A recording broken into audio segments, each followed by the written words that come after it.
Ход расследования убийства жителя Ингушетии Магомеда Маматова, тело которого было обнаружено в Северной Осетии, станет темой отдельного координационного совещания Совета безопасности Ингушетии.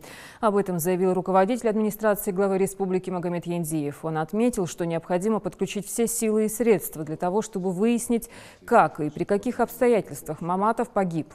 Яндиев также добавил, что расследование ведется в полном взаимодействии с коллегами из Северной Осетии.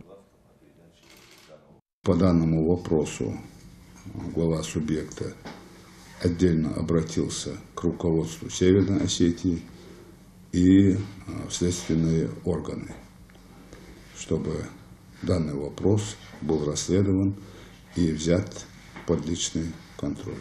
Такое поручение от имени главы поступило, поэтому я вас прошу,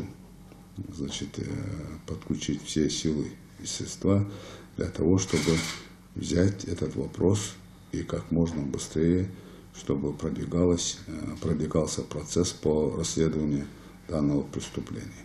Потому что для нас важно, как, при каких обстоятельствах гражданин Маматов погиб.